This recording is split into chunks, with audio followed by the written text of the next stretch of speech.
Hi there. Today we're going to talk about a video that I saw on the Mythvision channel with Derek Lambert and Dr. Richard Carrier. And the video covered Jesus, and they discussed whether or not Jesus is a complete myth. And so we're going to listen to a little bit of this video, and I'm going to give some feedback. I think there's a lot of areas where Dr. Carrier is incorrect, and we're going to go over those. Now, what is a myth? A myth has sort of changed meaning because many times if you go back to some earlier writers, you can find out that myth a lot of times just talks about an extraordinary occurrence in culture, and it didn't necessarily have the same connotation as a fairy tale, so it meant a little bit differently. So let's listen to this, and you'll let me know what you think, but I'm going to show you where he is completely wrong. Jesus is not a myth. Jesus was probably born around 2 BC and lived till about 33 AD. He was in the ancient Near East. These facts are not terribly contested. The range of dates slightly changes depending on the scholars, but not the two ranges that Richard Carrier offers. So here we go. I often hear the apologetic argument that Jesus can't be compared to all the other demigods because the length of time between his supposed place in history and the first historical narratives is shorter than we have records of for older figures like that. What is the best response to this? Is it just a fallacious argument, personal incredulity, cherry picking, non sequitur, or is there some validity to this reasoning? Right. I have a whole section answering this, right, on the historicity of Jesus about rapid legendary development as an objection. So I have a whole section answering this. So any answer I give right now is really just summarizing what's there with examples and so forth. There are multiple problems with the argument. One is we actually don't know that it's true. So just because, we don't know when the myths of, let's say, Hercules or Bacchus and so forth started. So this is a non sequitur. Hercules and Bacchus are not recognized as real persons like Jesus was. Jesus has a lot of attestation. In fact, in the first 150 years after his crucifixion and resurrection, we have no less than 42 separate sources that have drawn parallels to evidence from the evidence from the New Testament. And we have also included within that 9 secular sources, people like Suetonius and Josephus and Tacitus. And they have all pointed to the fact that there was a man, Jesus, who lived. Now, most people in the world do not deny this, whether they're Christian. Of course, all Christians pretty much would say that if you're believing Christian and you believe in the resurrection.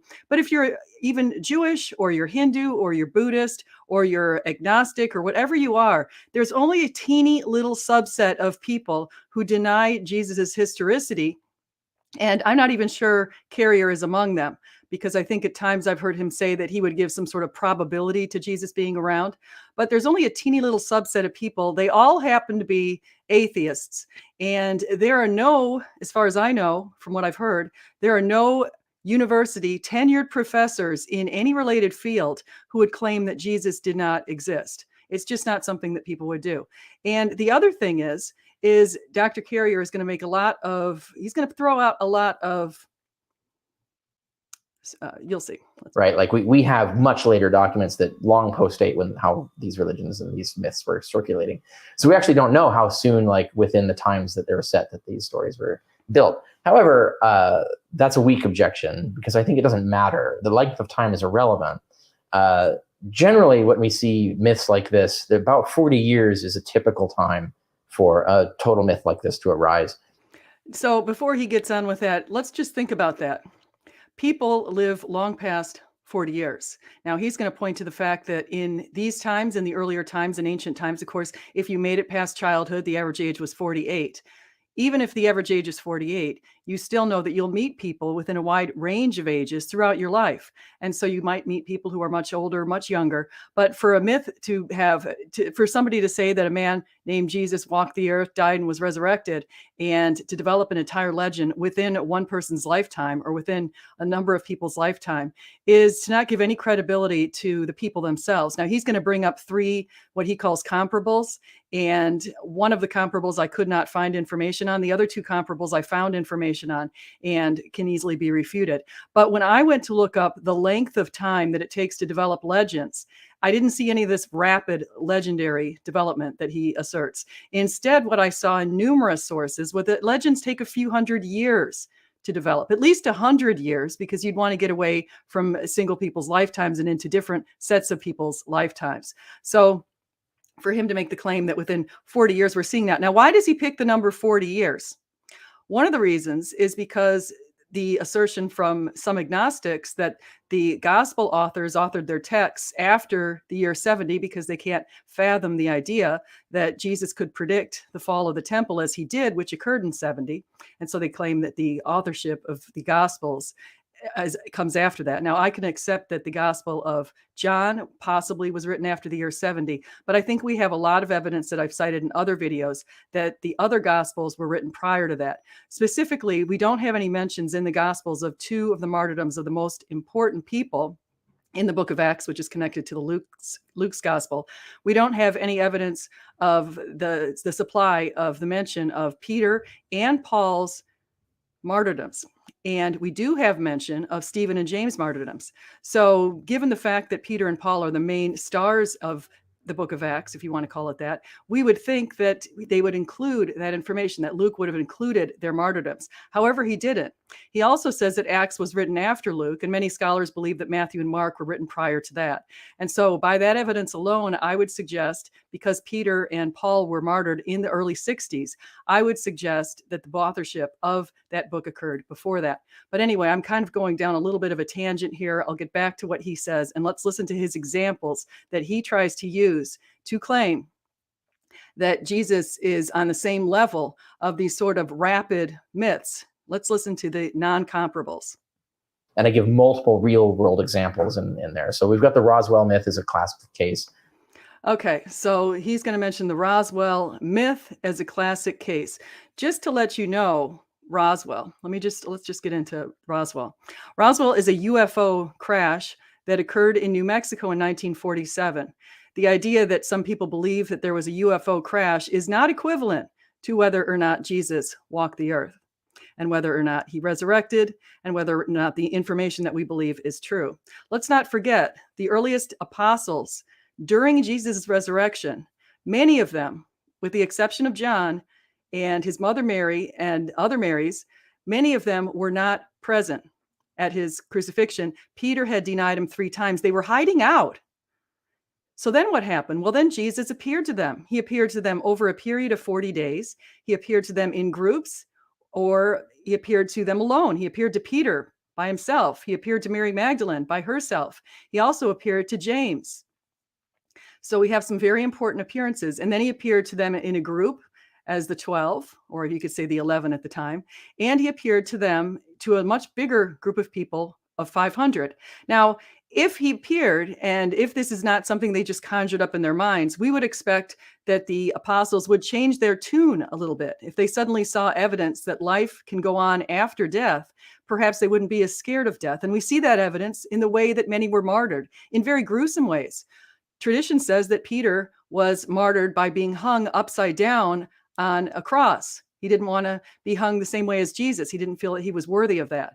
We have Paul, whose head was chopped off. We have numerous other martyrdoms that occurred, such as people being boiled in oil and all of other kinds of gory ways that people died. And why was that? They died because they believed in Jesus' resurrection. They believed there was life after death. They saw the eternal aspects of life after death, and they didn't worry anymore about this little short life. It's but a piece of sand in the speck, a speck of sand in the beach of heaven. Here we go. The John Frum myth, where you get the invention of John Frum. Ned Ludd is another case. In all of these cases. Okay, so he's bringing up a few. Now, let me just show you something that I think you're going to find pretty interesting. So here we go. I'm going to show you what these supposed comparables actually are. Okay. So you're going to see on the far left, on the left-hand corner, the UFO crash site. So there's claims that there was UFOs. Now, many people claim that they have seen UFOs. That's not something that's unusual. The answer to that we always want to try to find in that particular case is we want to see, is there a naturalistic explanation? And in the vast majority of these UFO sightings, there is a natural explanation. Many times it could be some sort of a weather thing flying around. It could be a number of other things that are in the sky. It could be something coming out of the cosmos, but very unlikely that it's going to be an unidentified flying object that's being populated by Martians or something like that. That is not something that's likely. And one of the reasons it's unlikely to be populated by any sort of carbon-based other life form is because what Hugh Ross has said, Dr. Hugh Ross has said numerous times, he's actually looked into this and he's looked into residual UFOs. And what he said was that what we know in the distances that we can go away from the Earth about other planets around us is that it would take thousands of light years for any other carbon-based life form to get here. And of course, we don't live that long. So it's impossible for us to have a carbon-based life form here. So then he drew the question of, what are these residual UFOs? What are these ones that we cannot explain, where people tend to encounter them in the middle of the night? Often around 2 o'clock or 3 o'clock in the morning, people tend to encounter these UFOs, these unidentified flying objects. And some have made claims that they were kidnapped by the UFOs, and some have made other kinds of claims. Now, he believes that this could be coming from another spiritual dimension, and it could be demonic. And I think that that seems pretty reasonable. Although, like I said, I would probably want to do a much further and much more thorough investigation before making these assertions. Now, the other thing he talks about is John Frum. This is not equivalent at all. So during World War II, what happened was there were they have what they call a cargo cult. So there was a primitive society living in the South Pacific. And apparently some US soldiers went onto this island in the South Pacific and they bestowed upon them all kinds of gifts, things that they had never seen before. And so it was the legend of John from America. And so you can see right here on the top right-hand side of the picture, a picture of two of the people in the village. They wanted John Frum to come back. Apparently they were really excited about when he came and he gave them some gifts. And they have their pictures there of how they were hoping he came back. They paved out some areas for them to come back. And they prayed and prayed for him to come back. So we see that kind of thing going on. But again, that's not equivalent at all to Jesus' resurrection. Now let's go ahead, and you can see right down here, the next thing that Richard Carrier is going to bring up is he's going to talk about there's no early newspapers. Sadly, unfortunately, he again is incorrect, either by drawing incorrect and invalid equivalencies or saying that there's no Roman equivalent to a newspaper. Now, of course, we didn't have the printing press way back in the Roman Empire, so we wouldn't have the newspaper in the same form that we have today. But we did have what they called the Acta Diurna starting in 59 BC. The Acta Diurna, you can see right down there on the bottom left, was a daily news source where they gave out information in the area of what was occurring at the time. So let's listen to Richard say that they didn't have any sort of newspapers. Here we go.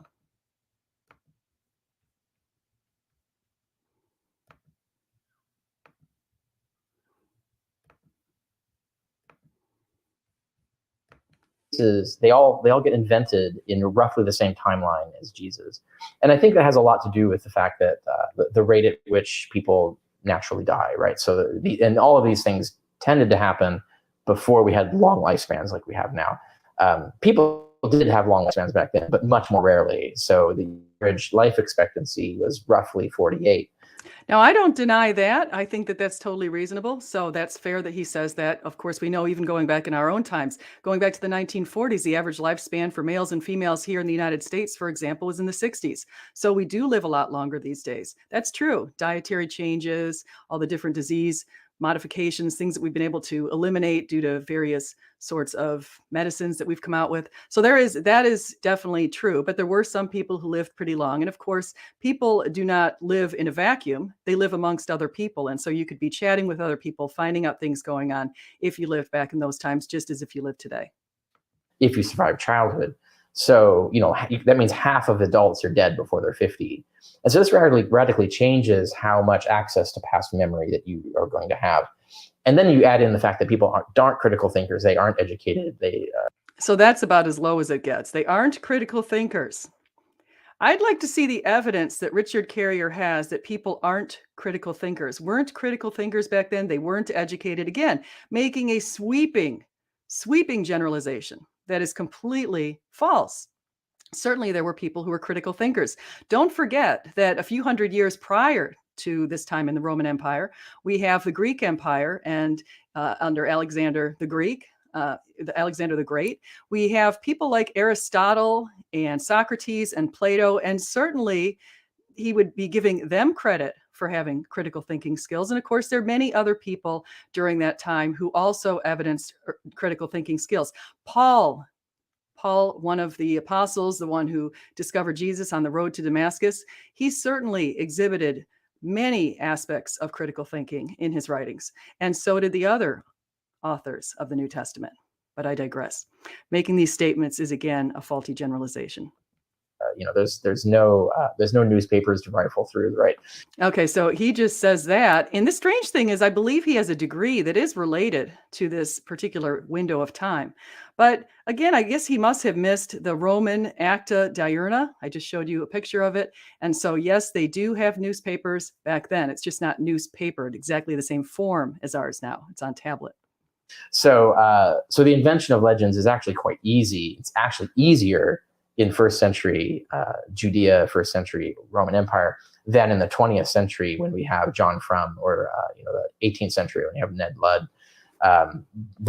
I couldn't find the Ned Ludd one, but I'd be interested to look into that. I feel pretty certain that it's probably something equivalent to what we're seeing with the John Frum one, which I don't think has any sort of equivalency to Jesus. Are eras in which we have newspapers and have widespread literacy and stuff like that. The fact that it can happen within a 40-year span, and that's roughly the timeline we're looking at for Jesus, doesn't really. So that tells us that it can happen. So we really can't say that it's improbable. I think what is more important is the decision as to where to put beings in history. So you have Jesus, for example, is actually put in two different periods of history. There's actually the Eastern chronology puts him at 70 BC is when.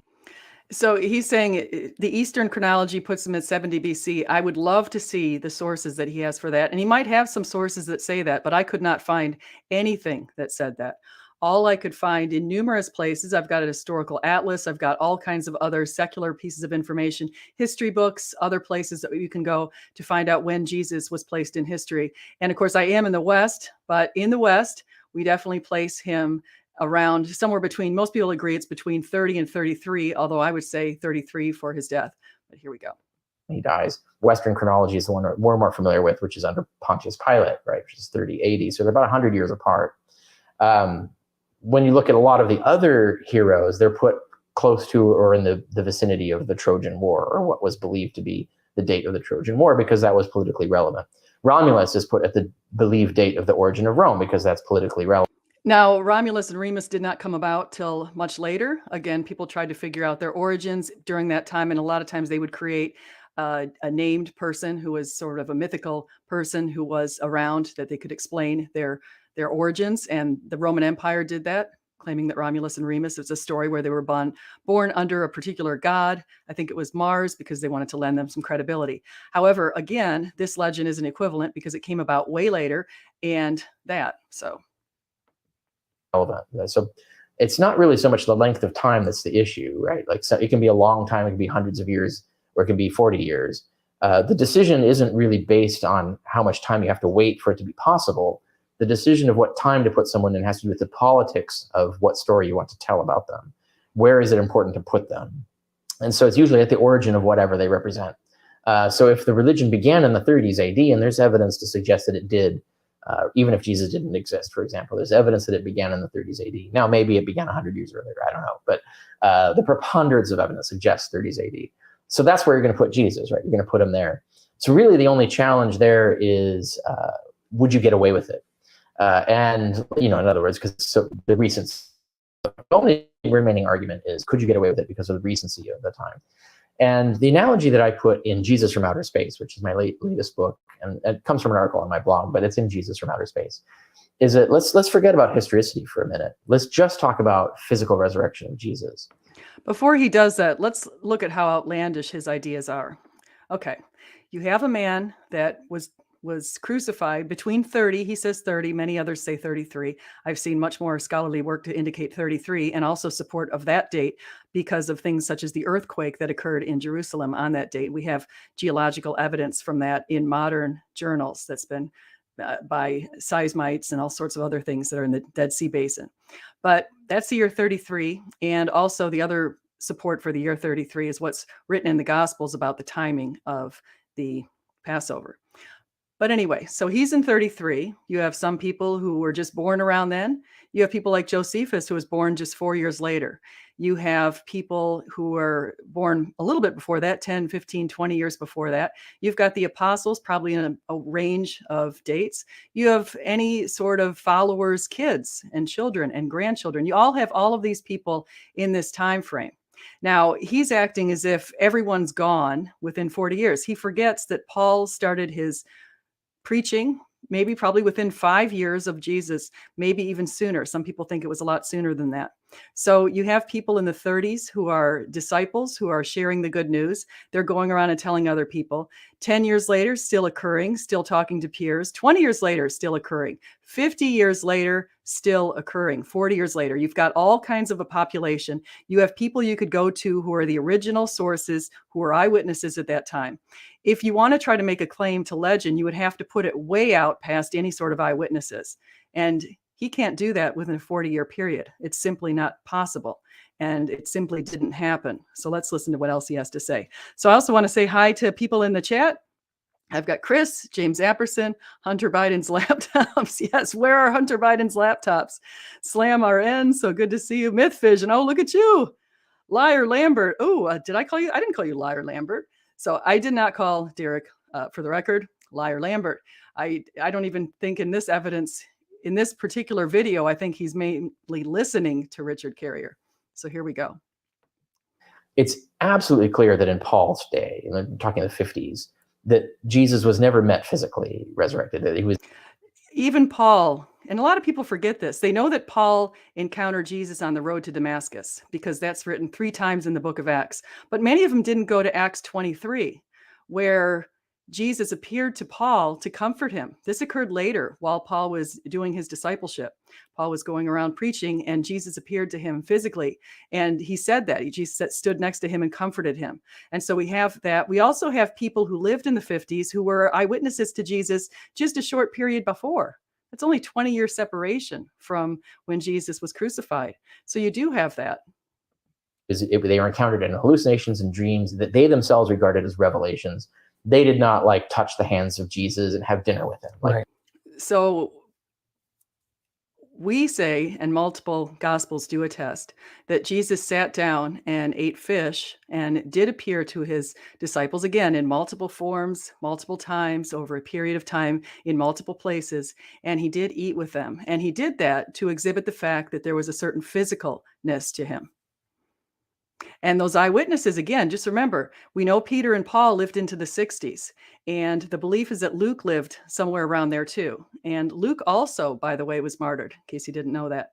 And Mark, the gospel author of Mark traveled with Peter. He was very close to Peter. And Luke was very close to Paul.